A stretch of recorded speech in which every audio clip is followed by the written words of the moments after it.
બાળકો? બાબો છે કેટલો? 2 વર્ષનું.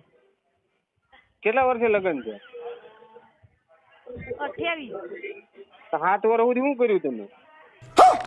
અરે સર તમારે લેવાનું છે બોમ્બ? આવા જ નવા વિડીયો જોવા માટે સબસ્ક્રાઇબ કરો. વિડીયો પસંદ આવે તો લાઈક અને શેર કરો.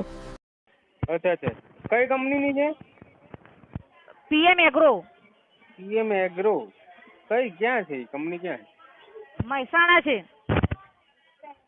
અચ્છા. બીજું પંપ પેલો બેટરી વાળો છે, હેન્ડલ વાળો છે, 2 in 1 છે. તમારે કયો જોઈએ? અમારે હેન્ડલ વાળો. એ 1900 માં પડે તમને. હેન્ડલ વાળો 1900 માં પડે. અને ઓલો રહી 2700. અચ્છા 2700. તો લેવાનું છે સર? હા ઓલો હેન્ડલ વાળો લઈ લેવી એટલે હે ને ઉપાડી નહીં. તો તમારે આખું નામ બોલો ને સર. આખું નામ મખાભાઈ કુકાભાઈ ઝાપડા. 1 મિનિટ હો.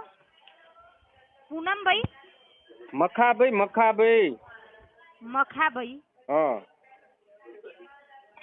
તમારા પિતાનું નામ? ગુગાભાઈ. હેલો. સુગાભાઈ? હા ગુગાભાઈ. ગુગાભાઈ.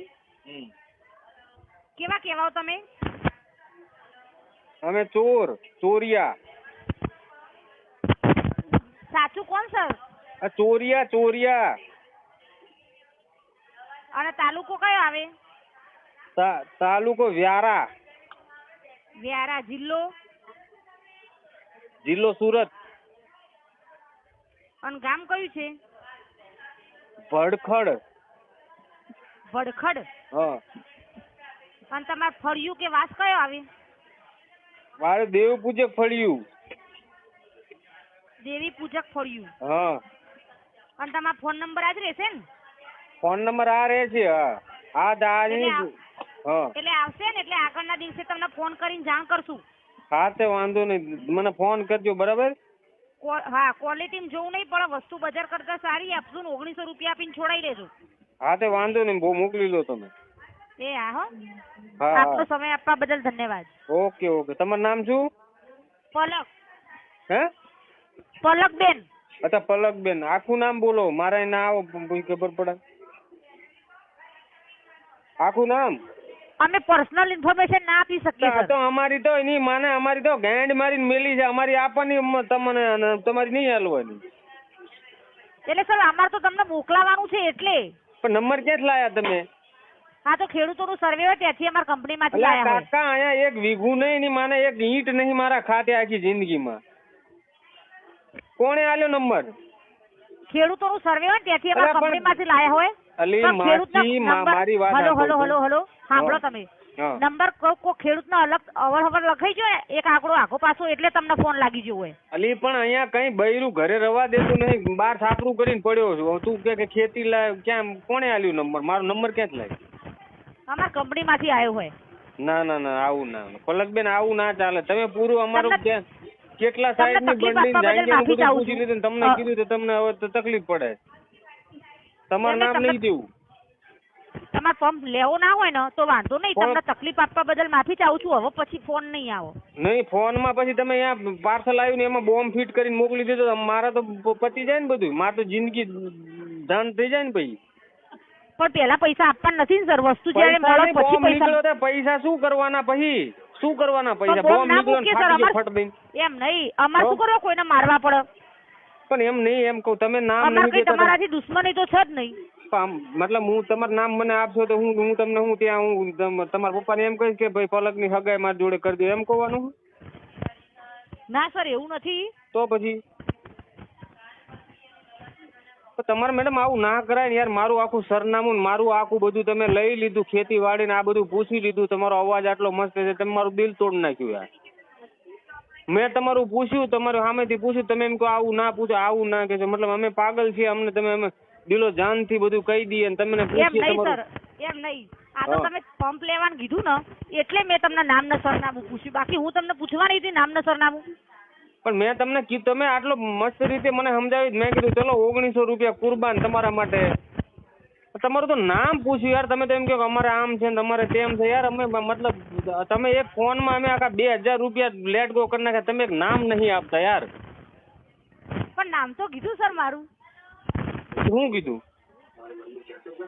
પલક છે મારું નામ. તો પલક એટલું થોડું નામ હોય, આગળ પાછળ કંઈક તો હોય છે ને, પપ્પાનું સરનેમ ને એવું કંઈક તો હોય કે નહીં? હા, પટેલ પલકબેન જીગરકુમાર. અચ્છા અચ્છા. કેટલા વર્ષના તમે? 35. અચ્છા 35 વર્ષ. મેરેજ થઈ ગયા હે? હા. અચ્છા.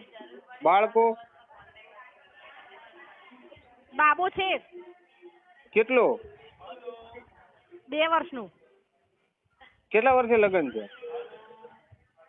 28. 7 વર્ષ સુધી શું કર્યું તમે? અરે સર, તમારે લેવાનું છે પંપ? તો પંપ લેવાનો છે તો તમે મતલબ નવરો પડ્યો 7 વર્ષ સુધી શું કર્યું એમ કોને? તમારે લેવાનું છે કે નહીં સર પંપ? પણ તમે અમારી પર્સનલ માહિતી તમને ના આપી શકીએ સર, અમારું કંપની છે. તકલીફ આ છે, હિન્દુસ્તાનની તકલીફ આ છે, કસ્ટમરની પર્સનલ માહિતી ઠોકી બેહાડીને લઈ લો અને ભડખડ ગામમાં આખો પંપ મોકલી દો, હેડ પંપ. હા જી મોટાભાઈ બોલો, શું સહાયતા કરી શકું હું તમારી? અરે સાહેબ મારી વાત સાંભળો. હા. આખી માહિતી મારી લઈ લીધી, આખી. હા. મારા એકાઉન્ટ માંથી પૈસા હેક થાય એટલી બધી માહિતી લઈ લીધી. મેં એમનું નામ પૂછ્યું તો કે એ હું ના આપી શકું. એનો મતલબ શું થાય? અરે ના સર, એવું ના હોય. જુઓ, બરોબર, અમારી કંપની છે ને ખેડૂતોને લગતી છે, એટલે ખેતીવાડીને કામ કરે. જેમ કે તમારે અમે ખેડૂત એમ નહીં સર, મારી વાત સાંભળો. અમે તમને નામ સરનામ એટલા માટે પૂછ્યું કે તમારે જો પંપ લેવો હોય ને તો તમારે એ સરનામે તમને મળી રહે. બાબુ ભરવાડ નામ છે મારા ખાતે. આખા મારા બાપાને 500 વીઘા જમીન છે. મારા ખાતે એક ઈંટ નહીં કરતો, એક ઈંટ. લુચ્ચો. કોણ? મારો બાપ. તમારા પપ્પા? સર તમારા મારું મારા ખાતે તો કશું છે જ નહીં સાહેબ. તો એ પલક માસી મને ચઈને ફોન કરી દીધો. એટલે મોટાભાઈ માફી ચાહું છું, કંપની તરફથી તમને કોઈ તકલીફ કે બદલ માફી ચાહું છું. પણ મને એમ કે પંપ લઈ લો. હવે મારે તો પંપ મેં તો બુક કરાવી દીધો. હવે હું પંપ ત્યાં હું દવા એમાં ભરીને પછી ગળામાં છાંટું પી જાઉં હું એને દવા? અરે ના સર, એવું કઈ જ કરવાની જરૂર નથી. તો ભાઈ મારી તકલીફ કોણ સમજશે? જી સર, હું સમજુ છું. મારી કંપની તરફથી હું તમારી માફી ચાહું છું. તો ઓકે, હવે અમારી કંપની તરફથી નહીં આવે તમને કોલ વારે વારે. તો પછી આમ થોડું ચાલે સાહેબ? ગરીબ આદમીને મારી નાખશો તમે બધા ભેગા થઈને યાર. અરે ના સર, એવું કઈ જ નથી. તો પછી એ એમ કે છે કે દવા પંપ લઈ લો અને દવા પીવાની થાય એટલે પંપમાં નાખીને પછી મોઢામાં નળી નાખી દો એટલે દવા ચડી જાય શરીરમાં. અરે સોરી, અમારી કંપની તરફથી તમને કોઈ બી ગલત રીતે વ્યવહાર થયો એ બદલ માફી ચાહું છું સર. તારે પછી મતલબ દવા પોઈઝન પીવા માટે પંપ લેવાનો ને એ બધું કરવાનું, આવું થોડું હોય સાહેબ યાર? જિંદગી કેટલી અણમોલ છે તમને ખબર છે? હે સાહેબ? જી મોટાભાઈ માફી ચાહું, હવે કંપનીમાંથી કોલ નહીં આવે. ધન્યવાદ. ધન્યવાદ શું સાહેબ યાર? આમાં તો બધું લોચા પડી જાય જિંદગીમાં.